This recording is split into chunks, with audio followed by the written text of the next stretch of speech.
ఎన్ని సభలు చేసినా రెండో కొడుకు సంజయ్ కృష్ణ నిజంగా. ఎందుకంటే ఈ పుస్తకం మామూలు పుస్తకం కాదు. ఇందాక ఇవాళ పెద్ద కొడుకు వచ్చాడు చిరంజీవి. ఇన్నేళ్ళకి ఒక కొడుకుని సంపాదించుకున్న విధంగా చాలా ఆనందం. ఎవరు చేస్తారండి? బతుకున్న ఆర్టిస్టులే వాళ్ళు తెలియట్లేదు. అలాంటిది సావిత్రి గారు వెళ్ళిపోయి 40 రోజులకి ఇంత వైభవంగా ఆవిడ పుట్టినరోజు చేసుకుంటున్నామంటే మామూలు విషయమా? అంటే చిరంజీవి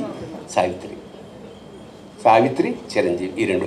ఎక్కువ మాట్లాడకుండా ఆవిడ మీద నాకు ఇష్టంగా ఎప్పుడో రాసుకున్న ఒక కవిత చదివేసి నేను నవరసావిత్రి. త్రికాలాలకి అతీతమైన త్రివిక్రమ స్వరూపం నటరాజుకి స్త్రీ రూపం సావిత్రి. సావిత్రి కొంగు నిర్మాతలకి బంగారం, హీరోలకి శృంగారం. ఆవిడ కన్యాశుల్కంలో నవ్వితే మధురవాణి డంగైపోయింది. మాయాబజార్లో ఘటోద్గచుని అనుకరిస్తే రంగారావే కంగారు పడ్డాడు. ఆమె నాయిక అయితే ప్రేక్షకుడే నాయకుడు, ఆమె చెల్లి అయితే ప్రేక్షకుడే అన్న, ఆమె పార్వతి అయితే ప్రేక్షకులంతా దేవదాసులే.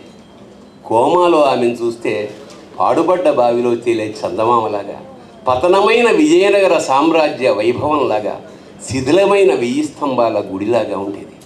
ఓడలో లైట్లు ఆరిపోయిన ఒంటరి దీపస్తంభంలాగా ఉండేది. నభూతో నభవిష్యతి. ఒక్క సావిత్రికే ఈ వాక్యం వాడచ్చు. శుభం.